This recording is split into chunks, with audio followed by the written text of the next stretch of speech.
கர்த்தருக்கு பிரியமானவர்களே, நம்முடைய ஆண்டவர் நம்மோடு கூட இருந்து நம்முடைய வாழ்க்கையை பொருளாதாரத்தை செழிப்பை நமக்கு தந்து கொண்டிருக்கிறார். அந்த தொடரை தான் நாம் தொடர்ந்து இந்த பகுதியில் நாம் தொடர்ந்து போதித்து கொண்டு வருகிறேன். அதை நீங்கள் தொடர்ந்து கேட்டுக்கொண்டு இருக்கிறீங்க. முந்தின வீடியோலையும் நிறைய விதமான பகுதிகளை நான் உங்களுக்கு போதித்தேன். அதை மீண்டும் உங்களுக்கு நீங்கள் புதிதாக வந்தீங்கன்னா பின்னுள்ள பகுதிகளை நீங்கள் கேட்கும்போது இதில் ரொம்ப பயனுள்ளதாக இருக்கும். பாருங்கள், நம்முடைய இந்த ஆண்டவர் நம்முடைய பொருளாதாரத்தை குறித்து நமக்கு கற்றுத்தருகிற ஆண்டவர் நமக்கு கர்த்தர் நல்லவராக இருக்கிறார். அந்த பகுதியும் பார்த்து கொண்டு இருக்கிறோம். இதில் சில பகுதிகளாக நான் உங்களுக்கு போகிறேன்னு சொன்னேன். அதனால் இதில் சில பகுதிகள் நம்ம போதித்து முடிஞ்சாச்சு. அதில் முதல்ல நம்ம என்ன போச்சோம், பொருளாதார செழிப்பை நம்மை குறித்து தேவனுடைய விருப்பமும் சித்தமாக இருக்கிறது பார்த்தோம். ரெண்டாவது என்ன பார்த்தோம், பொருளாதாரத்தை செழிப்பை குறித்து மக்கள் நம்பும் பொய்கள் அப்படின்னு ஒரு 10 விதமான பொய்களை நான் உங்களுக்கு எடுத்து காமிச்சு, அதிலிருந்து தேவனுடைய வார்த்தை நம்ம எப்படி அதை விடுதலையாக்கி நமக்கு எப்படி செழிப்பு கொண்டு வருகிறது என்று கற்றுக் கொடுத்தேன். அந்த வீடியோ நிறைய இருக்குது. அந்த வீடியோ நீங்கள் புதிதாக வந்தவர்கள் அதை பாருங்கள். அடுத்தால 3வது பகுதிக்கு நம்ம என்ன செஞ்சோம்னா, பொருளாதாரத்தை செழிப்பிலே நாம் வாழ சில முக்கிய தகுதிகளை நாம் பார்த்து கொண்டு வருகிறோம். அந்த தகுதிகளில் நம்ம முதலாவது என்ன பார்த்தோம், கர்த்தருடைய வார்த்தைக்கு முதலிடம். ரெண்டாவது கர்த்தருடைய வார்த்தைக்கு கீழ்ப்படிதல். மூன்றாவது மனம் பொருந்துதல், தேவனுடைய வார்த்தையிலோடு அந்த மனதை நாம் ஒன்றாக வைக்கிறது. நான்காவது சொந்தம் பாராட்டுதல், அதாவது கிளைம், அதாவது நமக்கு கொடுக்கப்பட்ட இந்த ஆசீர்வாதத்தை தேவன் நமக்காக தந்திருக்கிறது, நம்முடையது என்று நாம் அதை சொந்தம் பாராட்டி நாம் அதை பெற்றுக்கொள்ள வேண்டும். ஐந்தாவது கர்த்தருக்காக அர்ப்பணிக்கப்பட்ட முற்றிலுமான ஒரு வாழ்க்கை தேவனுக்காக. அந்த வாழ்க்கையை வாழும்போது நம்முடைய வாழ்க்கையில் என்ன கிடைக்கிறது என்று நான் உங்களுக்கு தொடர்ந்து கற்றுக்கொண்டு வந்திருக்கேன். அதை நீங்கள் பாருங்கள் போன வீடியோவில். ஆறாவது இந்த தலைப்பில் தான் நம்ம கற்றுக்கொண்டு வருகிறோம். அதாவது அந்த ஆறாவது என்ன தலைப்புனா, தேவனுடைய செழிப்பின் பிரமாணத்தை அங்கீகரித்து அதனோடு ஒத்துழைக்க வேண்டும். இதுதான் ஆறாவது. இதில் தான் சில பகுதிகளை நான் உங்களுக்கு கற்றுக் கொடுத்து கொண்டு வருகிறேன். இதில் முதல்ல பகுதியை நம்ம பார்த்துருக்கோம். என்ன பகுதி, நான் படும் பிரயாசத்தில் பலன் உண்டு. அதாவது வேலையால் தன் கூலிக்கு பாத்திரனாக இருக்கிறான் என்கிறத நம்ம பார்த்தோம். இப்போ ரெண்டாவது பகுதிக்கு நாம் வந்திருக்கிறோம். கொடுப்பதை குறித்த ஒரு பிரமாணம். இந்த கொடுப்பதை குறித்த பிரமாணத்தை தான் நாம் இன்று பார்க்க போகிறோம். பாருங்கள், கொடுப்பதை குறித்த பிரமாணம் இதை தெரிந்து கொள்ள வேண்டியது மிக மிக ரொம்ப அவசியமாக இருக்கிறது. இந்த மாதிரி விஷயத்தெல்லாம் சில பேர்கள் பேசவே மாட்டாங்க. சபையில் பேசுகிறதே கிடையாது. கொடுக்கறத பற்றி இதெல்லாம் சிலவங்க பேசுகிறதே கிடையாது. இதை எப்படி பெற்றுக்கொள்வது, எப்படி அதை நாம் அதிகரிக்கிறது என்பதெல்லாம் போதிக்கிறதே கிடையாது. சும்மா ஏதோ மற்ற விஷயங்கள் அங்கங்கே சொல்லுவாங்க. ஃபஸ்ட்டு அதோடு முடிஞ்சிடும். தேவனுடைய வசனத்தை எடுத்து மக்களுக்கு என்ன தேவை என்பது போதிக்கிறது கிடையாது. செழிப்பை பற்றி நாம் ஏன் அதை நாம் ஏற்றுக்கொள்ள வேண்டும், நான் ஏன் அதை பற்றி நான் தீவிரம் பேசுகிறேன் என்றால், நிறைய பேருக்கு பொருளாதார பிரச்சனை சிக்கி இருக்கிறார்கள். அதை தான் நான் இன்றைக்கி பேச போகிறேன். பாருங்கள், அதில் எப்படி நம்ம விடுதலை ஆகுது. ஆனால் பாருங்கள், நம்ம சபைக்கு வரும்போது அவங்க என்ன செய்யுங்க, வேறு விதமாக பேசி நமக்குடைய அந்த வாழ்க்கையை அந்த என்ன தேவை என்பதை அறியாமல் வேறு விதமாக ஏதோ பேசிக்கொண்டு விட்டுருந்தாங்க. தேவனுடைய நமக்கு என்ன தேவை, மக்களுக்கு இப்பொழுதுக்கு என்ன தேவை, அந்த அடிப்படையில் பேசும்பொழுது தான் அது உண்மையாகவே கிரியை செய்து நம்முடைய வாழ்க்கையிலே செழிப்பு உண்டு பண்ணுகிறது. அதான் பொருளாதார செழிப்பை போதிக்கிறது இந்த மாதிரி வாழ்க்கையில் நிறைய பேர் கிடையவே கிடையாது. ஏனென்றால் போதகராக சிலர் இருப்பாங்க, ஆனால் வேறு விதமாக போச்சு மக்களுக்கு என்ன தேவைங்கிறது போதிக்கிறதே கிடையாது. இந்த மாதிரி அவர் போதிக்கிறதுனால கர்த்தருடைய ஆசீர்வாதத்தை அவங்க பெற்றுக்கொள்வதும் இல்லை. பொருளாதார குறித்து கர்த்தர் என்ன சொல்லுகிறார் என்று அந்த மாதிரி ஒரு டாபிக் எடுத்து பேசுகிறதும் கிடையாது. பாருங்கள், சபைகளில் நிறைய பேர் ஊழியக்காரங்கிட்ட மற்றவங்ககிட்ட ஜெபிக்கிறது முதல்ல பேர் என்ன பண்ணுறாங்க, ஒரு குறிப்பிட்ட ஒரு 90% என்ன பண்ணுறாங்கன்னா, அவங்களுக்கு என்ன நினைக்கிறேன்னா, பொருளாதாரத்தில் பிரச்சனை இருக்குது. எல்லாத்துலையும் அவங்க ஏதாட்டி எங்களுக்கு அப்படி இல்லை, கடன் இருக்குது, தொல்லை இருக்குது, அப்படி இருக்குது, இப்படி இருக்குதுன்னு சொல்லி எல்லா விதத்தில் ஜெபம் பண்ணுறது 90%. இந்த 90% இருக்கிறவங்க பாருங்கள், அவங்க எப்படி இருக்காங்க, விடுதலை பொருளாதார பிரச்சனை இருக்கிறது, பொருளாதார பெரிய பிரச்சனையாக அவங்க அதிலேருந்து சிக்கி வெளியே வர முடியாமல் இருக்காங்க. ஆகவே தேவனுடைய வார்த்தை கூறும் காரியத்தை எடுத்து கூறும் அந்த வார்த்தைகளை அவங்களுக்கு அந்த மாதிரி கிடைக்க மாட்டேங்குது. அதனால தான் தேவனுடைய வார்த்தையிலிருந்து அதை பேசுறதுக்கு மிக அவசியமாக இருக்கிறது. ஏனென்றால் அதிலிருந்து அவர்கள் விடுதலை ஆக வேண்டும். இன்றைக்கி அவங்க என்ன நினைக்கிறாங்கன்னா, எனக்கு அது இல்லை, இது இல்லை, எனக்கு செல்வம் இல்லை, எனக்கு அங்கே கடன் இருக்குது, எங்கே கடன் இருக்குது, அதை செய்யணும், இதை செய்யணும் இப்படி சொல்லி மக்கள் இதற்காகவே ஜெபம் பண்ண வராங்க. அதிலிருந்து நம்ம எப்படி அதை ஜெயிக்கிறது என்று தான் நான் இன்றைக்கி உங்களுக்கு கற்றுக் கொடுக்க போகிறேன். விசுவாசிங்கள் வீடுகளில் கூடவே இதான் விசுவாசிகள் வீட்லேயும் இப்படி தான் இருக்குது பாருங்கள். விசுவாசிகளும் இப்படி தான் நிறைய பேர் வீட்டில் எல்லாம் போதிக்கிறாங்க இருக்கிறாங்க. பிரச்சனைக்கு ஆகவே தான் இந்த மாதிரி இந்த பிரச்சனையிலிருந்து, அதாவது இந்த கொடுப்பதை குறித்த இந்த பிரமாணம், இது வந்து ஒரு பிரமாணத்தின் அடிப்படையில் கொடுப்பதை குறித்து கொடுப்பது வந்து ஒரு பிரமாணம். இந்த பிரமாணத்தின் அடிப்படையை நாம் எப்படி ஆசீர்வாதத்தில் பெற்றுக்கொள்வது என்று நாம் பார்க்க போகிறோம். நான் சொல்லணும்ல, விசுவாசிகள் சில பேருக்கு எல்லாமே எல்லாம் தெரிஞ்ச மாதிரி இருப்பாங்க. எல்லோரும் கோயிலுக்கு போவாங்க, வருவாங்க, வாரம் வாரம் போவாங்க, மாதக்கணக்கில் போவாங்க, சரியாக செய்வாங்க, எல்லாம் செய்வாங்க. ஆனாலும் அவங்களுக்கு என்ன நடக்குதுன்னா செழிப்பு இருக்காது. இதை நாம் எப்படி மேற்கொள்வது என்று தான் பார்க்க போகிறோம். பாருங்கள், பொருளாதார செழிப்பை வெறும் ஆட்டோமேட்டிக்காக வந்து நமக்கு வந்து விடாது. செழிப்பு உண்டாக வேண்டும் என்றால் அதை பற்றி நாம் யோசிக்கணும். வாழ்க்கையில் பாருங்கள், செல்வங்களை பெருக்கணும்னா யோசிக்கணும். சில பேர் சின்ன சின்ன ஊறுகாய் போட்டு, சின்ன சின்ன தொழிலில் போட்டு, ஏதோ ஒரு சின்ன சின்ன பாக்கெட்லாம் போட்டு முன்னேறினவங்க எத்தனையோ பேர் இருக்காங்க. மற்றவங்க நேரத்தை வீணடிக்கிறது, ஏதோ ஒன்று ஏதாவது சும்மா இருந்துக்கிட்டு அப்படியே டைம் போகலைங்க, அதனால தான் இங்கே வந்து நின்னேன், எதையாட்டி சும்மா நான் சொல்லுது. இப்படி இருந்தால் அவங்க எப்படி செழிக்க முடியும்? செழிப்பதை எப்படி செழிப்பது, எப்படி நாம் முன்னேறுவது என்று அதை நாம் யோசிக்க வேண்டும். அப்பொழுதுதான் தேவன் கிரியை செய்வார். அதற்கான ஆயத்தத்தை நமக்கு பண்ணி கொடுப்பார்கள். அது மாதிரி யோசிக்க வேண்டும். இருக்கிற நிலையை மாற வேண்டும் என்றால் அதை பற்றி அதை பற்றி நாம் இந்த சபையிலையும் போதிக்க வேண்டும். அதை பற்றி நாம் யோசிக்க வேண்டும். நம்முடைய மைண்ட் செட் இருக்குங்களா, நம்முடைய மைண்ட் செட்டை உடனே மாற்றணும். இதிலேருந்து விடுதலை ஆகணும். இதுலேருந்து என்ன செய்யணும்? அப்படி மைண்ட் செட்டை அவங்க மாற்றணும். தேவனுடைய பிரமாணங்களை அங்கீகரிக்க வேண்டும். அதனோடு நாம் ஒத்துழைக்க வேண்டும். இல்லை என்றால் இது இல்லை என்றால் நம்முடைய வாழ்க்கையில் அது நடக்கவே நடக்காது. 90 பேர் இப்படி தான் இருக்காங்க.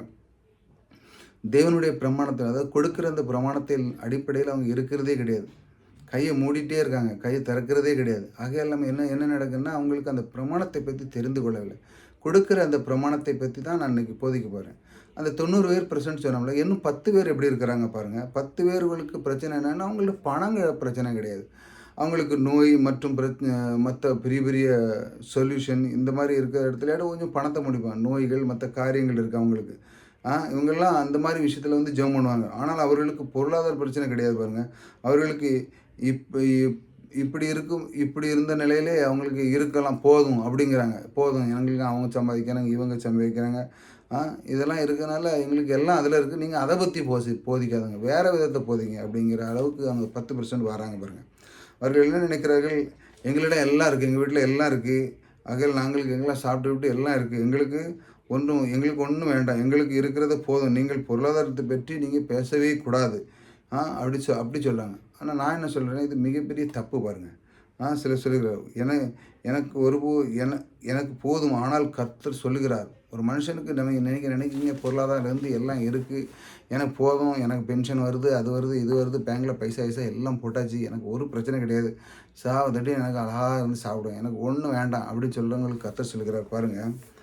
அவர் சொல்கிறார், நீ போதும் சொன்ன, ஆனால் கர்த்தர் சொல்லுகிறார் போதாது. ஏனென்றால் இந்த உலகத்தில் இருக்கிறீர்கள், உங்கள் வரைக்கும் சாப்பிட்டுட்டு, உங்கள் வரைக்கும் கதையை முடிச்சுட்டு, உங்கள் வரைக்கும் நல்லா இருந்து வரைக்கும் பேத்துனா போதும் அப்படி போதும் என்று நினைக்காதீர்கள். அப்படி சொல்கிறார். அப்படின்னு நினைக்காதீங்க. கர்த்தர் சொல்லுகிறார், அது எனக்கு போதாது, நீங்கள் எப்படி எனக்கு இருந்து எனக்கு சாப்பிட்டு போதாது அப்படின்னு கர்த்தர் சொல்ல, எப்படி நினைக்காதப்பா. கர்த்தர் என்ன சொல்லுகிறார்? கர்த்தர் சொல்லுகிறார், அது எனக்கு போதாது, ஏனென்றால் நான் ஒரு நோக்கத்தைக்காக இந்த பூமியிலே ஒன்று வைத்திருக்கிறேன். தேவன் எல்லாமே ஒரு பர்பஸ், அதாவது ஒரு நோக்கம். இது கண்டிப்பாக வேணும். எதுக்காக நாம் வந்தோம், ஏன் இந்த பூமியில் உண்டு பண்ண நோக்கம் என்ன அப்படிங்கிறதுக்கு அவர் தெளிவாக இருக்குது. அதன்படி தான் இங்கே ரன் ஆகிட்டே இருக்குது இந்த உலகம் பாருங்கள். வைத்திருக்கிற ஒரு நோக்கத்தை அந்த நோக்கத்துக்காக தான் என்னுடைய குமாரனை அனுப்பி கல்வாரி சிலுவையில் சிந்தி இவ்வளோ பெரிய ஒரு விஷயத்தை உண்டு பண்ணியிருக்கார் பாருங்கள். ரட்சிப்பை நமக்கு உண்டு பண்ணியிருக்கிறார். இவ்வளோ பெரிய கிரயத்தை அந்த விலையேறப்பட்ட அந்த இரத்தத்தின் கிரயத்தை சிந்தி வாங்கியிருக்கிறார். எதுக்கு? நீங்கள் எல்லாம் ஓட்டாண்டியாக இருக்கிறதா? இல்லை, உன்னை மாற்றுவையாக நீ இருக்கும் நிலையிலிருந்து நீ மாற வேண்டும். தேவன் அதான் விரும்புகிறார். நீ இருக்க நிலையிலிருந்து என்ன செய்யணும்? நீ மாற வேண்டும் என்று தான் அவருடைய விருப்பம். உன்னுடைய நோக்கங்களை அறிந்து கொண்டு புரிந்து கொண்டு இந்த பூமியில் கூடியவனாக நீ இருக்க வேண்டும். இதுதான் அவருடைய ஒரு பெரிய சித்தம் விருப்பமாக இருக்குது. ஒரு பெரிய திட்டத்தை அவர் வச்சிருக்கிறார் பாருங்க. என் குமாரன் மூலமாக நீ ரட்சிக்கப்பட்ட, அப்படிதான் அவருடைய குமாரன் மூலமாக நான் ரட்சிக்கப்பட்டேன். என் திட்டத்தின்படி நீ வேலை செய். அவர் சொல்றார், என் திட்டத்துப்படி நீ வேலை செய். அதாவது நீ என்னை அறிஞ்சு கொள்ளுன்னு அர்த்தம். என் திட்டத்துப்படி நீ வேலை செய், என்னுடைய திட்டத்துக்கு சேர்ந்து கொள், இந்த இந்த திட்டத்தில் ஒரு பங்குதாரராக இரு. உன்னுடைய பங்கு நீ எதை ஆற்றுகிறாய், எதை நீ ஆளுகிறாய் என்று நீ அதை எப்படி பெற்றுக்கொள்கிறாய் பாருங்க. அவர் சொல்லுகிறார் என்று அவர் கேட்கிறார். நீ எதை ஆற்றுகிறாயோ அதை அவர் கேட்கிறார். ஆனால் நீங்கள் சொல்லீர்கள் எனக்கு வரைக்கும் போதும். அதாவது அவர் என்ன சொல்கிறாருன்னா, நீ என் குமாரன் மூலம் ரட்சிக்கப்பட்டா, ஆகையால் என்ன சொல்ல, என் திட்டத்துப்படி வா, என்னை இந்த திட்டத்துக்குள்ளே பங்குதாரர், அதாவது இன்னும் நீ அதிகமாக நீ பெற வேண்டும் அப்படிங்கிறதுக்குள்ளே வா, என்னுடைய பங்கு என்ன, நீ என்ன அதை அறிந்து கொள்ள வேண்டும். அதை அறிந்திருக்கிறாயா, நீ என்னுடைய திட்டத்தை நீ அறிந்திருக்கிறாயா அப்படின்னு கேட்குறாரு. இந்த திட்டத்தை நீ பங்காரதாக இருக்கிறாயா, அதை அறிந்திருக்கிறாயா என்று அவர் கேட்குறாரு பாருங்க. அப்படி அவர் கேட்கும் பொழுது நம்ம என்ன சொல்கிறோம், இல்லைங்க, நாங்கள் இருக்க வரைக்கும் போதும், ரிட்டையர்ட் ஆகி நாங்கள் எங்களுக்கு வச்ச சாப்பாடு போதும், இப்படிலாம் மனுஷன் சிந்திக்க ஆரம்பிக்காங்க. கர்த்தர் சொல்லுகிறார், உனக்கு பெருக்கம் வேண்டும், நீ இப்படி இருக்காத, நீ உனக்கு பெருக்க வேண்டும். ஏன் ஏன் ஏன் வேண்டும் என்று அவர் சொன்னால், உங்கள் வரைக்கும் போதாது என்று சொல்கிறார். நீங்கள் இருக்க வரைக்கும் இன்னும் பெருகணும் அப்படின்னு சொல்கிறார் பாருங்கள். எத்தனையோ சபை கட்டப்பட வேண்டும், எத்தனையோ சபைகளுக்கு நம்ம சபை கட்டப்பட வேண்டும், அவங்களுக்கு ஊழியத்தை பெருக்க வேண்டும். இப்படி அவர் பெருக்கத்தை உங்கள் மூலமாக உண்டு பண்ணுகிறார். அதற்கு நாம் அர்ப்பணிக்க வேண்டும் பாருங்கள். இவைகளை எப்படி சந்திக்கப்பட போகிறது? நீங்கள் இருக்கிற நிலை மாறி பொருளாதார பெருக்கம் ஏற்பட எனக்கு போதும், நான் சாப்பிட்டேன், எனக்கு நிம்மதியாக இருக்கிறேன், இந்த நிலை மாறி எனக்கு இன்னும் நிறைய இருக்கிறது, இப்படி இந்த நிலையிலேருந்து இன்னும் நிறைய இருக்கிறது, நான் கொடுக்க விரும்புகிறேன், இந்த நிலையில் வரும் வரைக்கும் கர்த்தர் உங்களை விட மாட்டார். கர்த்தருடைய விருப்பத்தை சித்தத்தை பாருங்கள். அவர் எப்படி விரும்புகிறார் நம்மளை? அவர் விரும்புகிறார், நீ இருக்க நிலைக்கு இருந்தால் போதாதுப்பா, நீ இன்னும் சாப்பிட்டு நிறைய உனக்குள்ளே இருந்து நீனே சொல்லணும், ஏகப்பட்ட இருக்குப்பா, கர்த்தருக்கு நான் கொடுக்க போகிறேன், வாழையும் கட்ட போகிறேன், அதை கட்ட போகிறேன், இதை கட்ட போகிறேன்னு சொல்லி அந்த அளவுக்கு தேவன் உங்களை ஆசீர்வதிக்க விரும்புகிறார். இப்படி தான் அவர் உங்களை ஒவ்வொரு நாள் தேடி வந்து கங்கணம் கட்டி கொண்டிருக்கிறார். உங்களை அந்த அளவுக்கு நேசிக்கிறாருங்க பாருங்கள். அவர் சொல்லுகிறார், அதுக்காகத்தான் அதுதான் அவர் சொல்லுகிறார். அதனால தான் இந்த போதனை ரொம்ப அவசியம் பாருங்கள். ஏனென்று சொன்னால், உங்கள் வரைக்கும் போதும் என்று சொன்னால் அது ஆவிக்குரிய ஜீவியமே கிடையாது. உங்களுக்கு வர போதும் அப்படின்னா அது ஆவிக்குரிய ஜீவன். கர்த்தருடைய நோக்கங்கள் புரிந்து கொள்ள முடியாத மனிதன்தான் அப்படி செய்வான். கர்த்தருடைய நோக்கங்களை புரியாதவன் என்ன செய்வான், போதும் பென்ஷன் வருதா போதும். ஆனால் கர்த்தருக்காக அவன் தேவனுக்குள்ள ஒரு அன்பு இருந்ததுன்னா அவன் இப்படி இருக்க மாட்டான். கர்த்தருடைய நோக்கங்கள் ஒரு மனிதனை அவன் என்ன பண்ணுது, அவனுக்கு அது அவனை விலங்கு உண்டு பண்ணுகிறது பாருங்கள். அவனுக்கு விளங்காவிட்டால் அவன் அப்படி ஆகவே முடியாது. அவனுக்கு விளங்கலைன்னு வச்சாங்களாம், ஒரு மனிதனுக்கு அவன் விளங்கலை, கர்த்தருடைய நோக்கங்கள் அவனுக்கு விளங்கலைன்னு வச்சாங்க, அவனுக்கு அப்படி மற்ற இது ஆகவே முடியாது. அதனால தான் நான் அந்த மாதிரி விஷயத்துலேருந்து நான் உங்களுக்கு போதித்து கொண்டு இருக்கிறேன்.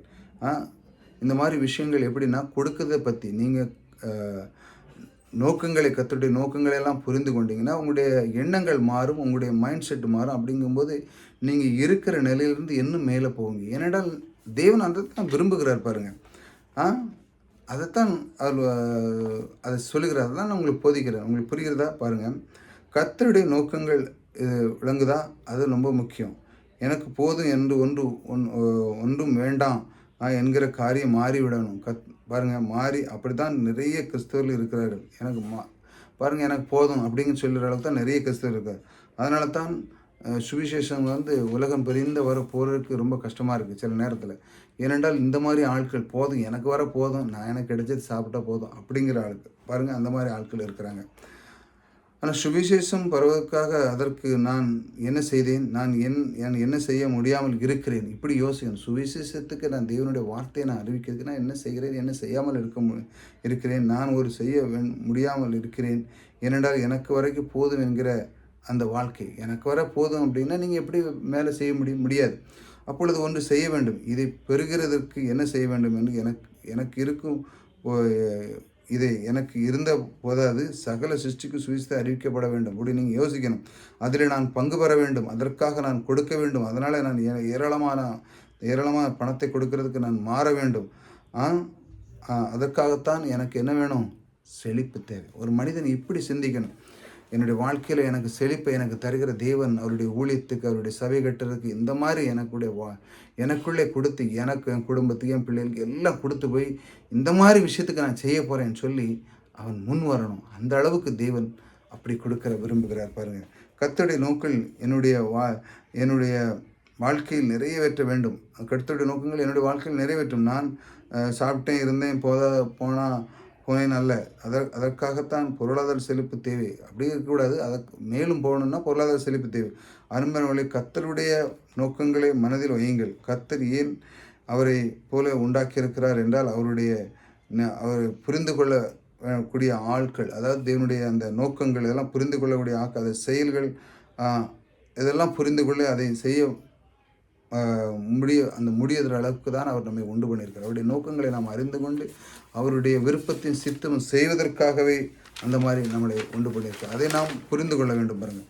அதற்காக ஒரு மனதை கொடுத்திருக்கிறார். இந்த மாதிரி நீ செய்யணும்னு எண்ணங்களை கொடுத்திருக்கிறார். சிந்தனை கொடுத்து நோக்கங்களை கொடுத்து வைத்திருக்கிறார். நோக்கங்கள், லட்சியங்கள், எண்ணங்கள் உயர வேண்டும்.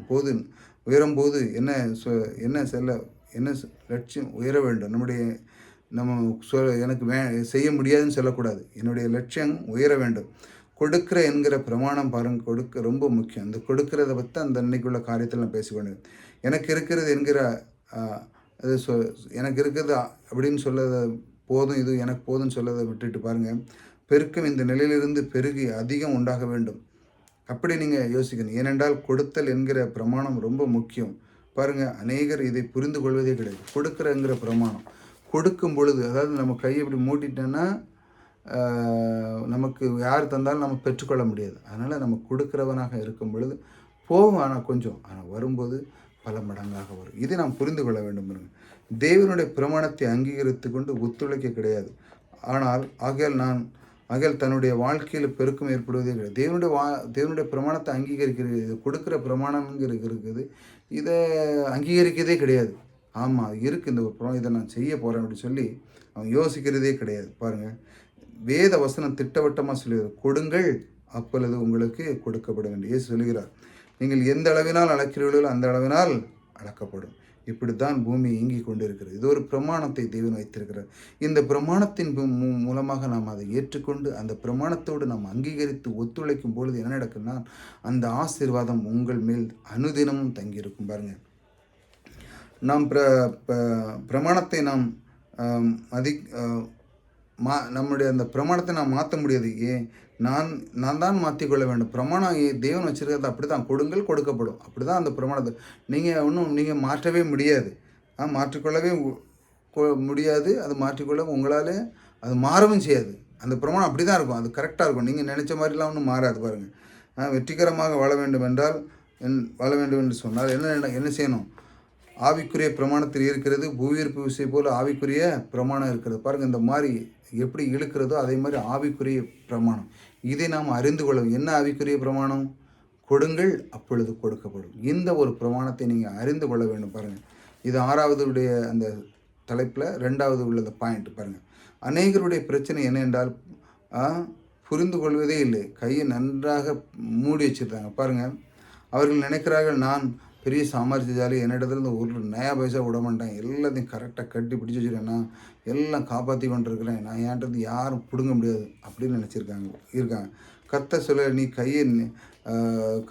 கையை இருக்க பிடித்து கொண்டாயனால் நான் கொடுக்க விரும்புகிறதை நீ பெற்றுக்கொள்ள முடியாது. அப்படி தானே? கர்த்தரே பல கோடி ரூபா வச்சுக்கிட்டு உனக்கு தாரேன் அப்படின்னால நீங்கள் கையை ஏந்த வேண்டியிருக்கும். ஆகையால் மூடி வச்சுருக்கேன், என்ன செய்யதான் திறக்க மாட்டேக்கான் பாருங்க. அவன் முடியாது.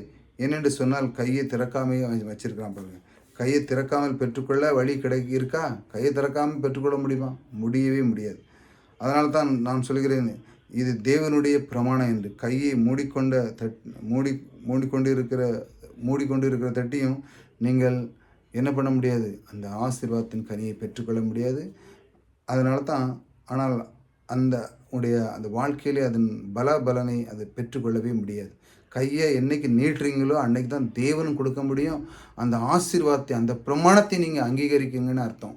நீட்டாக தட்டியும் அந்த பிரமாணத்தின் மேலே உங்களுக்கு நம்பிக்கை இல்லை, அதாவது அந்த பிரமாணத்தின் மேலே உங்களுக்கு விருப்பம் இல்லை, ஆனால் அப்படி நீங்கள் யோசிச்சுட்டே இருந்தீங்கன்னா அது உங்களுக்கு தான் ஆபத்து. அது உங்களுக்கு பட்டினி தான் கொண்டு வரும். என்றைக்கு நீங்கள் அந்த பிரமாணத்தின்படி அங்கீகரித்து நீங்கள் வாழ ஆரம்பிக்கலோ அன்னைக்கு உங்களுக்கு விடுதலை விடுதலை விடுதலை. அதிலிருந்து நீங்கள் எல்லாத்துலேயுமே நீங்கள் முன்னேறி தான் செல்வீங்க. பாருங்கள், உங்களுக்கு அதிகமாக வேண்டும் என்று சொன்னால், பெருக்கம் ஏற்பட வேண்டும் என்று சொன்னால், கையை திறக்காமல் ஒன்றையும் பெற்றுக்கொள்ள முடியாது. கையை மூடிக்கொண்டால் நான் உங்களுக்கு கொடுக்க முடியாது. நான் கொடுக்க வந்தேன் என்றாலும் நீங்கள் கையை மூடிக்கொண்டிருந்தால் எப்படி பெற்றுக்கொள்ள முடியும்? போகிற நீங்கள் திறக்காமல் போகிற அந்த வாய்ப்பு, அதாவது திறக்கவே முடியல. நீங்கள் கையை திறக்காமல் போகிற வாய்ப்பு உண்டு. அதாவது உங்களுக்கு கிடைக்காம போகிறத வாய்ப்பு உண்டு. ஆனால் போகிறதை காட்டிலும் நீங்கள் கை திறந்தீங்கன்னா வெளியே போயிடும். கை திறந்தீங்கன்னா போதும் செய்தேன். ஆனால் போகிறதை காட்டிலும் அதிகமாக திரும்ப வருவதற்கு வழி வாய்ப்புகளே உண்டு. இது பிரமாணம் மாதிரி ஏற்படுத்தி வைத்து, இந்த மாதிரி தான் பிரமாணத்தை ஏற்படுத்தி வச்சுக்கோங்க. நீங்கள் கொடுக்கும்போது உங்கள்கிட்ட போகும். ஆனால் அது என்ன பாருங்கள், என்ன கொடுக்க பாருங்கள், பல மடங்காக அது உங்களிடத்தில் கையை திறக்காமலே நீங்கள் இருக்கலாம். அது உங்களை வரை சாப்பிட்டுட்டு உங்களை வரை தான் இருப்பீங்க. மேலும் அதிகரிக்கவே முடியாது. ஆனால் அது அந்த பிரமாணத்தோடு, ஆனால் போகிறதை பணம் போகிறதை காட்டில் என்ன நடக்க அதிகமாக திரும்ப வருவதற்கான எல்லா வாய்ப்புகளையும் தேவன் வச்சிருக்கிறார். இப்படிதான் பிரமாணத்தை வச்சிருக்கிறார் பாருங்க. இப்படி தான் நாம் கற்றுக்கொள்ள வேண்டும் பாருங்க. ஒவ்வொரு நாளும் கொடுக்கிற கைத்தான் பெற்றுக்கொள்ள இருக்க முடியும். நம்முடைய கை எப்படி கொடுக்கிற கை தான் பெற்றுக்கொள்ள இருக்கும் என்பது என்னுடைய நித்திய பிரமாணம் இருக்கிறது பாருங்கள். தசமங்கள் என்னென்ன பண்டை சாலையில் கொண்டு வாங்கள், இடம் கொள்ளாமல் போட்டு உங்களை வர்ச்சிக்க மாட்டேன் என்ன சோதித்து பாருன்னு சொல்லியிருக்கலாம். தசமங்கள் அப்படி தான், அது ஒரு பிரமாணத்தின் அடிப்படையில் வச்சிருக்கு. இப்படி செய், அது உனக்கு பலனை கொடுக்கணுண்டு.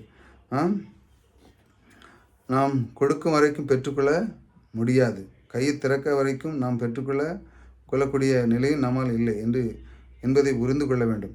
நம்ம கொடுக்காத வரைக்கும் நம்ம பெற்றுக்கொள்ளவே முடியாது. கொடுத்தா தான் பெற்றுக்கொள்ள. இது ஒரு பிரமாணம் பாருங்கள். கையை திறக்காம தட்டி நம்ம எப்படி அதை நம்ம திரும்ப வாங்கி கொள்ள முடியும்? இப்படி ஒரு பிரமாணம். அதாவது ஒரு உதாரணம் என்னென்னா, ஒரு வழிப்போக்கன் ஒரு நாந்திர சைடில் போயிட்டு இருக்கான். அப்போது அவனுக்கு ரொம்ப தாகமாக இருக்குது. அப்போது தாகமாக இருக்கணுன்னா அவனுக்கு தண்ணி இப்போ தேவை. அதனால் ரொம்ப தூரம் போகிறான். அங்கே என்ன இருக்குன்னா ஒரு அடிபம்பு இருக்குது. அந்த அடிபம்பில் ஒரு வாளி தண்ணி இருக்குது. அதில் ஒரு போர்டு எழுதியிருக்கு. அந்த போர்டில் என்ன போட்டிருக்குன்னா, அதில் எழுதியிருக்கு, உங்களுக்கு தண்ணி வேணும்னா முதல்ல என்ன பண்ணணும், அந்த தண்ணி அந்த குழாயில் ஊற்றணும். ஊற்றினா நீங்கள் தேவையான அளவுக்கு உங்களுக்கு தண்ணி வரும். அதை குளித்தாலும் எல்லாமே செஞ்சாலும் உங்களுக்கு தேவையான அளவு தண்ணி வரும்.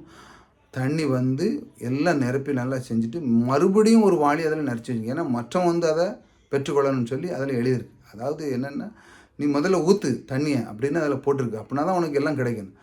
ஆனால் இவனுக்கு ரொம்ப தாகம். தாகம் ரொம்ப தாகம். ஐயோ, ஒரு வாளி தண்ணி தான் இருக்குது. திடீர்னு நான் அந்த இடத்துல அந்த பைப்பில் ஊற்றிட்டேன் அவ்வளோத்தையும். ஆனால் வரலன்னா என்னச்சே அப்படின்னு அவனுக்குள்ளே ஒரு குழப்பம். இப்படி உள்ளத்தில் அப்படி வேலை செய்து பாருங்கள். ஆனால் அந்த பம்புகளை ஊற்றுனா எல்லாமே வரும்னு அங்கே இருக்குது. அதில் எழுதியே போட்டிருக்கு. இதில் ஊற்றுனா எழுதி போட்டிருக்கு. எல்லாமே கரெக்டாக இருக்குது. ஊற்றுனுங்க திரும்ப வரும், உங்களுக்கு பிடிக்கணும். ஆனால் இவனுக்கு சந்தேகமாக இருக்குது பாருங்கள். அதில் எழுதியே வேறு போட்டிருக்கு, கரெக்டாக தான் இருக்குது. ஆனால் இவன் சந்தேகப்படலாம். ஊற்றிட்டானே வரலைன்னா என்ன பண்ண அப்படிங்கிறதுக்கு அவனுக்குள்ள ஒரு சந்தேகம் உள்ளே வருது பாருங்கள். இந்த மாதிரி அவனுக்கு சந்தேகம் வந்தவுடனே என்ன பாருங்கள், அவனுக்கு சில பேர் யோசனை கிடைக்குமா, இந்த மாதிரி யோசித்தா எப்படி கிடைக்கும், இப்படி நமக்கு கிடைக்குமா கிடைக்காதா அப்படின்னு யோசிக்கிறாங்க.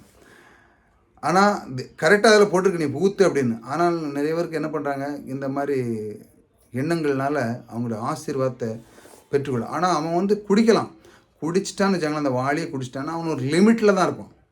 அவனுடைய வாழ்க்கை என்ன, தண்ணி குடிச்சிட்டு போயிட்டான், பஸ் அவ்வளோதான். ஆனால் இன்னும் அதிகமாக வேணும்னா இவன் எனக்கு கொடுக்கணும். அந்த தண்ணி அந்த பைப்பில் ஊற்றும் பொழுது அது நிறைய கொடுக்குது. இப்படி தான் அவங்க அதில் எழுதி போட்டிருக்காங்க.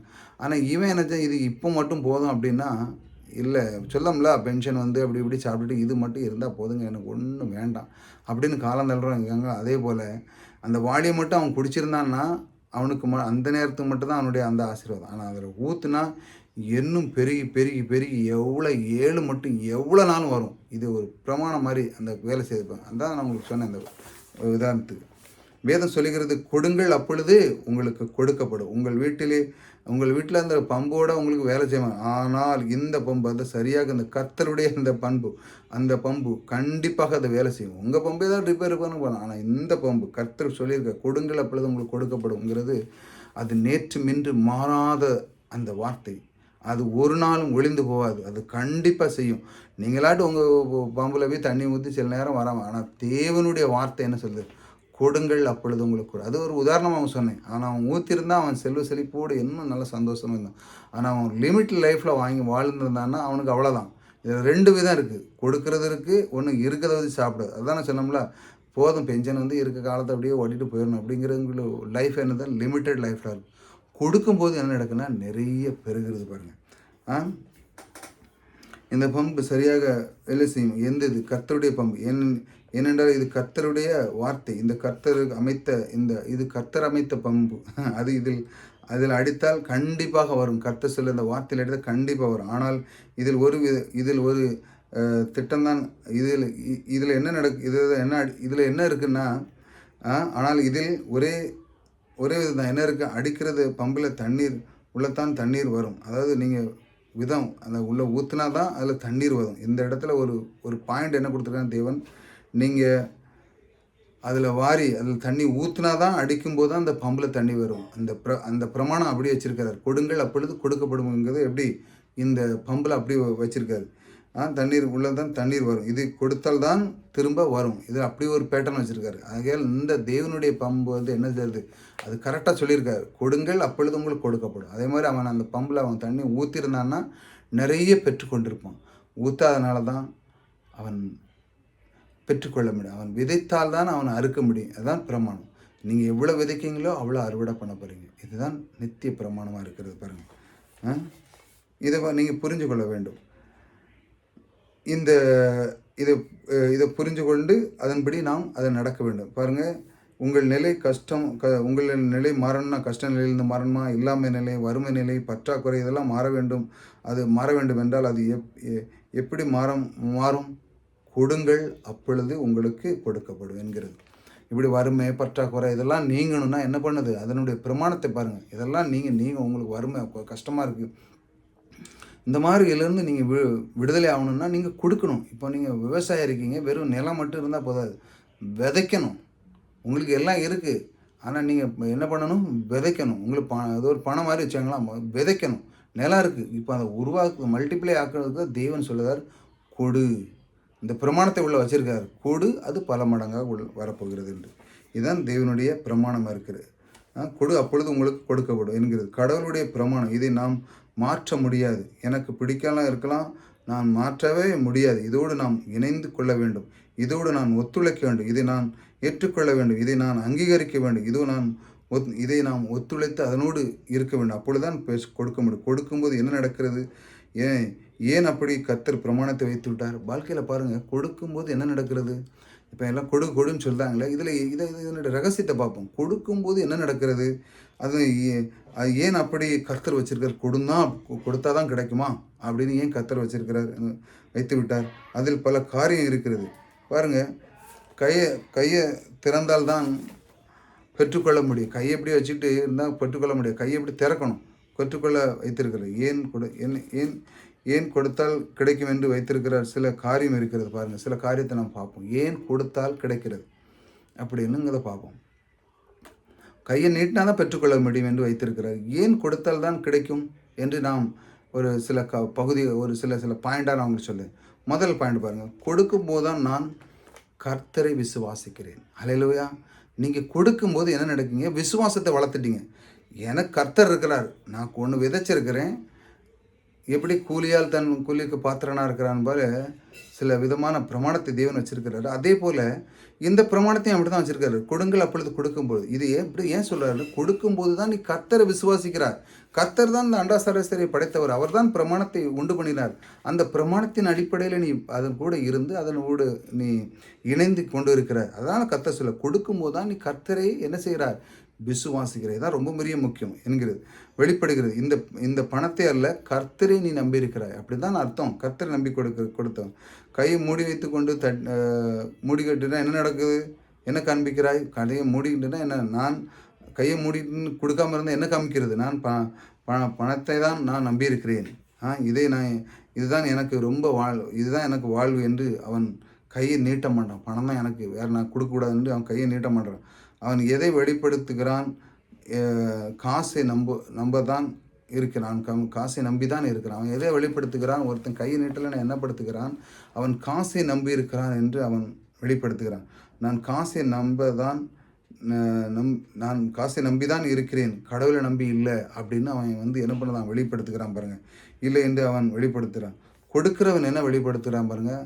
இந்த கொடுக்காதவன் என்ன வச்சுதான், எனக்கு கடவுளுக்கு மேலே நம்பிக்கை இல்லை, நான் கொடுக்க மாட்டேன் அப்படின்னு சொல்லி அவன் வச்சுதான். ஆனால் கொடுக்கிறவன் என்ன வெளித்தான், நான் கடவுளை நம்பி இருக்கிறேன். அவன் அவன் என்ன நம்புகிறான், கடவுள் ஒருவர் இருக்கிறார், அவர் என் தேவன், ஒருபோதும் மாறாதவர், ஒருபோதும் அவர் மிகவும் அதிகமாக அவர் எனக்கு கற்பனைக்கு பார்க்கக்கூடாத அளவுக்கு எனக்கு எல்லையற்ற விதத்தில் எனக்கு உதவி செய்கிறவர் அவர் என் தேவன். அவரை நம்பியிருக்கிறேன். இந்த காசை நம்பி இல்லை, அவர் கர்த்தர் நம்பி இருக்கிறேன் என்பதை கொடுக்கிறான். மூலமாக அவன் வெளிப்படுத்தினான். கர்த்தர் நம்பி இருக்கிறார், அவர் எனக்குள்ளே இருக்கிறார், ஐஸ்வர்யம் எனக்குள்ளே கொடுக்கொண்டு இந்த அண்டா சராசரியை படைத்தவர் எனக்குள்ளே இருக்கிறான்னு சொல்லி அவன் கர்த்தர் மேல் நம்பிக்கை வச்சு கொடுக்குறான். காசை நீட்டாதவன் என்ன பண்ணான், இது பணம் தான் எனக்கு எல்லாம் பிரதானம், அவன் பணத்து மேலே நம்பிக்கை வைக்கான். ஆனால் பணத்தை அள்ளி கொடுக்குறவன் கர்த்தர் மேல் நம்பிக்கிறான். அதாவது கர்த்தருடைய பிரமாணத்தை அவன் அங்கீகரிக்கிறான். இதுதான் ரொம்ப முக்கியம். பணத்து மேலே அவன் வச்சானா அது பிரமாணமே இல்லை, அனுபவிச்சிருது.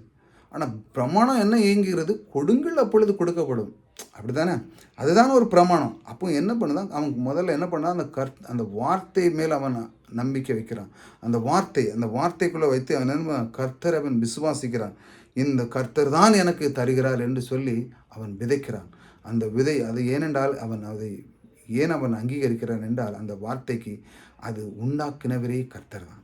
ஆகையால் முதல்ல அவன் அந்த வார்த்தைக்கு கனம் பண்ணுகிறான் பாருங்கள், அதை நம்புகிறான். அவன் கர்த்தரை நம்பியிருக்கிறான் என்பதை கொடுக்கிறது மூலமாக அவன் வெளிப்படுத்துகிறான். நீங்கள் கர்த்தரை நம்புகிறீர்களா இல்லை பணத்தை நம்புகிறீங்களா? இதான் ரொம்ப முக்கியம் பாருங்கள். பணத்தை நம்புகிறவன் என்ன பண்ணுவான், கொடுக்க மாட்டான். கர்த்தரை நம்புகிற ஆள் அவன் என்ன பண்ணுறான், தாராளமாக ஏராளமாய் கொடுக்குறான். இது ஒரு முக்கிய ஒரு காரியம். இந்த கொடுக்கும்போது என்ன நடக்குதுன்னா, இது அவன் பிரமாணத்தை என்ன பண்ணுறான், அங்கீகரிக்கிறான். அங்கீகரிக்கும் போது என்ன நடக்குது, அவன் எல்லாத்தையும் பெற்றுக்கொள்கிறான். தேவன் பிரமாணத்தை அங்கீகரித்து தேவனோடு ஒத்துழைத்து தேவனுக்குள்ளே இருக்கும் பொழுது அவனுக்கு எல்லாம் கிடைக்கிறது. அவன் அவன் அவன் அவன் தேவனுடைய பிரமாணத்தை கொடுங்கள் அப்பொழுது கொடுக்கப்படும் என்ற பிரமாணத்தை அவன் முற்றிலும் அவன் ஏற்றுக்கொண்டு கர்த்தர் மேல் முழுமையாக விசுவாசத்தை வைக்கிறான். தேவனே நீர் கொடுத்த பிரமாணம், ஆகையால் இந்த பிரமாணத்தை நீர் கொடுத்த அடிப்படையில் செய்கிறேன் என்று அது ஒரு நாளும் மாறாது. ஆனால் நான் சொன்னோம்ல அந்த கதையில், அவன் தண்ணி ஊற்றிருந்தால் நிறைய குடிச்சிருக்கலாம். ஆனால் தண்ணி ஊற்றாமல் இருந்தோம்னா ஒரு லிமிட்டட் லைஃப் தான், அது அவனோட பேரும். ஆனால் கொடுக்கிறது என்பது அங்கே தான் தேவன் பிரமாணத்தை வைத்திருக்கிறார். இந்த பிரமாணம் என்பது அதன் அடிப்படையிலே போகிறது. எப்படி புவியிரு பூசை இழுக்கிறதோ அதே போல் இந்த கொடுக்கிறது, அந்த செழிப்பான வாழ்க்கையில் வாழ்வதற்கு சில பிரமாணங்கள் இருக்கிறது போல் இந்த பிரமாணத்தை அவர் வைத்த அந்த பிரமாணத்தின் மூலமாக நீங்கள் வாழும்போது இன்னும் அதிகமாக நீங்கள் எல்லாத்திலையும் பெற்றுக்கொள்வீர்கள். கொடுங்கள் அப்பொழுது கொடுக்கப்படும் என்று போதிக்கிறவர்கள் அதை விசுவாசிக்கும் போது தான் வாழ்வழிகிறது. பாருங்கள், இந்த விசுவாசிக்கும் போது அது வாழ்வழிகிறது, வேறு வாய்ப்பு கிடையாது. ஆகவே அப்படிப்பட்ட ஊழியக்காரர்கள் இன்று அவசியமாக இருக்குது. இந்த மாதிரி போதிக்கிற கொடுங்கள் அப்பொழுது கொடுக்கப்படும், இந்த மாதிரி உங்களை ஊண்டு தள்ள, அதாவது நீங்கள் நிற்கீங்க சபையில் இருக்கீங்களா, உங்களுக்கு தேவையான அந்த வார்த்தை, இன்றைக்கி என்ன இந்த வாழ்க்கையில் என்ன பிரச்சனை இருக்குது, எதையெல்லாம் ஓவர் கம் பண்ண, இப்படி பேசுகிற ஊழியக்காரர் தான் ரொம்ப ரொம்ப முக்கியம். ஆகவே அது அவசியமாக தேவைப்படுது. என்றால் அதன் மூலமாக என்ன நடக்கிறதா, வாழ்வு உண்டாகும். அதனால் வாழ்வு உண்டாகும், உங்களுடைய வாழ்க்கை திறனை மாறும். கொடுங்கள் அப்பொழுது கொடுக்கும். ஆனால் சபையில் வேறு எதையோ பேசிட்டு மக்களுக்கு தேவையானது கிடைக்காமல் இருக்குது பாருங்கள். அதாவது அடுத்த 3வது காரணம், கொடுக்கும்போது பணம் என்னை ஆட்டி வைக்கல, என்ன கட்டி வைக்கல அப்படின்னு நம்ம சொல்கிறோம்ல. கொடுக்கும்போது அது நம்மளை ஒன்றுச்சது, நம்மளை அது பற்றி கொள்ளாது. நாம் பணத்தை உபயோகப்படுத்துகிறோம். பணம் என்னை என்ன பண்ணுது, ப்ரொமோட் பண்ணாது, அதாவது என்ன அது கண்ட்ரோல் பண்ணாது பாருங்கள். என்னை நான் கண்ட்ரோல் பண்ண என்று நாம் வெளிப்படுத்துகிறோம். அதனால தான் இப்படி பிரமாணத்தை கர்த்தர் வைத்திருக்கிறார். பணம் என்னை கண்ட்ரோல் பண்ணாது பாருங்கள். பணம் என்னை கண்ட்ரோல் பண்ணாது, நான் தான் என்று நான் வெளிப்படுத்துகிறோம். எது கொடுக்கும்போது பணம் என்னை கண்ட்ரோல் பண்ணாது, என்னை ஆட்டி வைக்காது, என்னை அது கண்ட்ரோல் பண்ணாது. பணம் என்னை கண்ட்ரோல் பண்ணாது, ஏனென்றால் அவன் கொடுக்குறான். அப்போ எப்படி கண்ட்ரோல் பண்ண முடியும், கண்ட்ரோல் பண்ண பணம் தான் அவனை இவன் தான் அவன் பணத்தை அதுக்கான காரியத்தை அவன் வேலை செய்கிறான் பாருங்க. பணம் இவனை ஆட்கொள்ளலை, அந்த அளவுக்கு அவன் அதை வெளிப்படுத்துகிறான். அதனால தான் இப்படி ஒரு பிரமாணத்தை கர்த்தர் வைத்து விட்டார். மனிதன் பாருங்கள், அவன் வாழ்வதற்கு என்ன எந்த நிலையிலிருந்து வாழ்வதற்கான, இந்த நிலையிலிருந்து உயர்ந்த நிலைக்கு வாழ்வதற்கு சிறிய வாழ்வதற்கான அந்த பிரமாணத்தை அவன் அடிப்படையில் அவன் கற்றுக்கிட்டான்னா அவனுடைய வாழ்க்கை மாறும் பாருங்க. தேவனால் உண்டாக்கப்பட்ட இந்த மனிதன் எப்படி வாழ வேண்டும் என்று அவன் பணத்தினால் அல்ல, அவன் பணத்தினால் அந்த அளவுக்கு ஆளக்கூடாது. அவன் பணத்தை ஆண்டு கொள்ள வேண்டும், எல்லாத்தையும் ஆளவனாக இருக்க வேண்டும். பணத்தை அவன் தான் ஆண்டு கொள்ளணும், பணம் அவனை ஆண்டு கொள்ளக்கூடாது. கர்த்தருடைய விருப்பமே அதான்.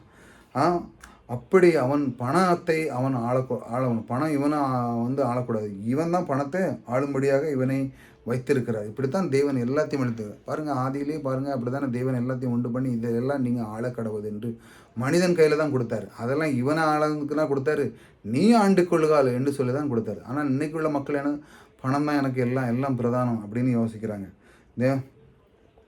கொள்கிறார்கள். இதை அப்படி இவைகளெல்லாம் நாம் பார்க்கும் பொழுது, இந்த பிரமாணத்தை நாம் பார்க்கும் பொழுது அதை ஆளும்படியாக இவைகளை வைத்திருக்கிறார். இதை நாம் பார்க்கும்போது என்ன பண்ணுறது, இதை வெளிப்படுத்துகிறோம். பணம் என்னை ஆளவில்லை, பணத்தை நான் ஆளுகிறேன். பணம் என்னுடையது. நான் அதனால தான் நான் செலவு பண்ணிடுறேன். அதை என்ன ஒன்றும் இது பண்ணிக்கிடாது. நான் தான் அதை பண்ணிக்கிறேன், கண்ட்ரோல் பண்ணிக்கிறேன்னு சொல்ல வேண்டும். இந்த அளவுக்கு நீங்கள் வளரும். பணம் என்னை கண்ட்ரோல் பண்ணவில்லை, நான் பணத்தை கண்ட்ரோல் பண்ணுகிறேன் என்று வெளிப்படுத்துகிறான். இந்த மாதிரி எப்படி அவன் கொடுக்கும் பொழுது கர்த்தருக்கு பிரியமாக இருக்கிறது. கர்த்தர் எப்படி உண்டாக்கிறார்களோ அப்படி வாழ்ந்து கொண்டு இருக்கிறான். அதனால தான் அதன் கர்த்தருக்கு பிரியமாக இருக்கிறான். கர்த்தருக்கு எப்படி பிரியமாக இருக்கிறது என்று அவன் அறிந்து வச்சிருக்கிறான். ஆகையால் தான் அதனால் அந்த காரியத்தை அதனால் அவன் செய்யும் பொழுது கர்த்தருக்கு அந்த காரியம் கர்த்தர் அவர் பிரியமாக இருக்கிறான். 4வது பாருங்கள், அடுத்தது பணத்தை நாம் கொடுக்கும்போது பணத்தை காட்டிலும் தேவன்தான் எனக்கு முக்கியம் என்பதை நாம் எடுத்து காண்போம். அப்படிதானே, அது ஒரு முக்கியம் தானே.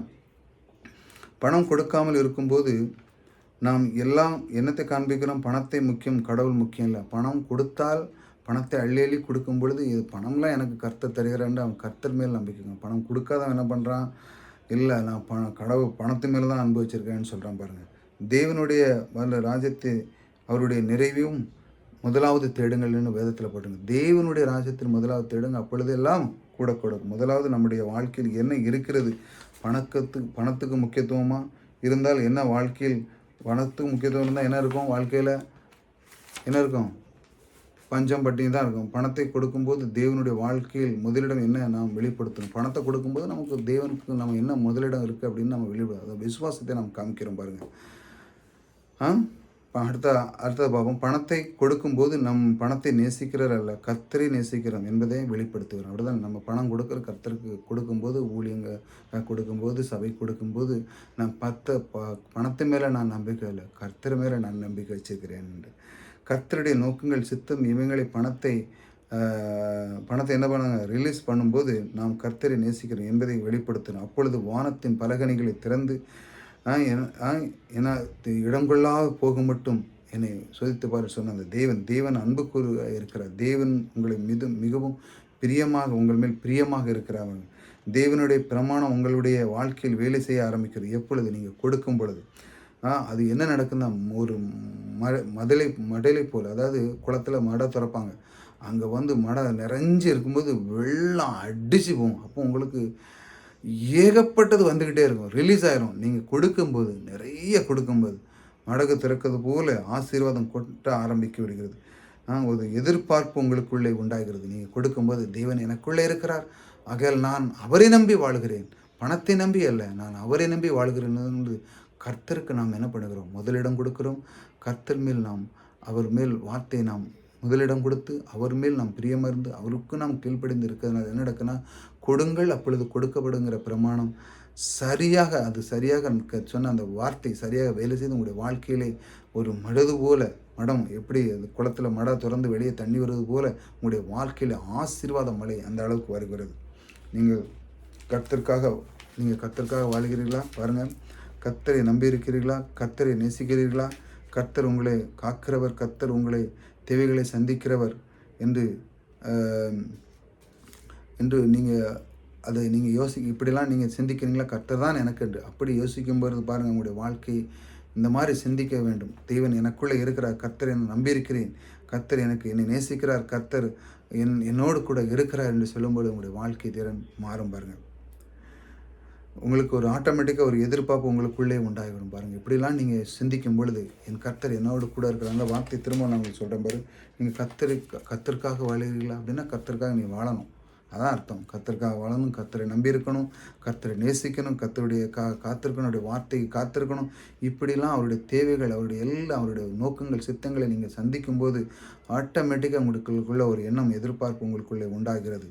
நீங்கள் எதை கொடுக்கிறீர்களோ அது உங்களுக்கு பல மடங்காக பெரிய உங்களிடம் வர ஆரம்பிக்கிறது பாருங்கள். நீங்கள் கொடுக்கிறீர்கள், ஆகவே பெற்றுக்கொள்ளவும் நீங்கள் தகுதி பெற்றவர்களாக இருக்கிறீர்கள். அருமையானவர்களே, இதுதான் கர்த்தருடைய பிரமாணம். கொடுக்கும் பொழுது என்ன நடக்குன்னா, நீங்கள் அந்த பிரமாணத்தின் மேல் அங்கீகரிக்கிறீங்க, அது முழு மனதோடு நீங்கள் ஏற்றுக்கொள்ளுங்க இல்லையா?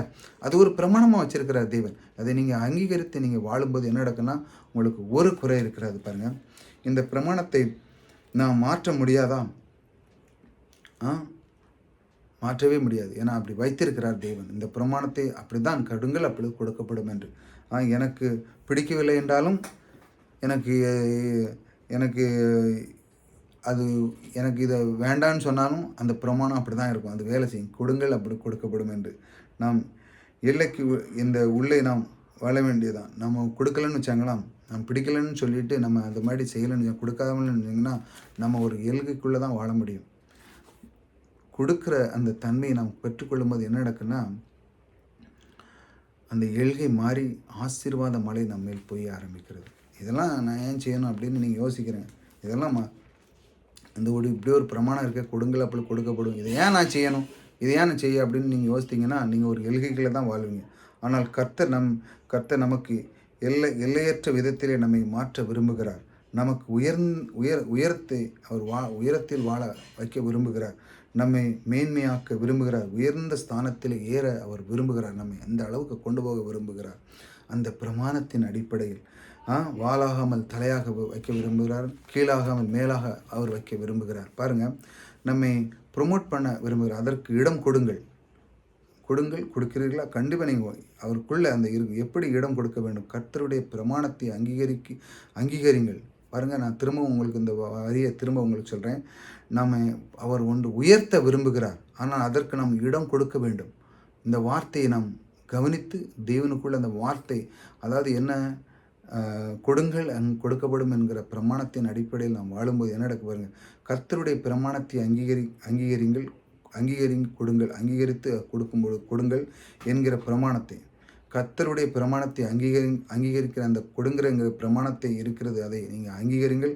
அப்பொழுதுதான் வானத்தின் பலகணிகளை திறந்து இடம் கொள்ளாமல் போக மட்டும் ஆசீர்வாதம் வசிக்க பண்ண முடியும். நீங்கள் எதை இடம் கொடுக்கும்போது கொடுங்கள் என்கிற பிரமாணத்தின் இருக்கிற அதை நீங்கள் அங்கீகரிக்கும் போது, கொடுங்கள் அங்கே சொன்னோம்ல, கொடுங்கள் அங்கே கொடுக்கப்படும்ங்கிற அந்த பிரமாணம், இது ஒரு பிரமாணம். இதை நீங்கள் அங்கீகரிக்கணும்.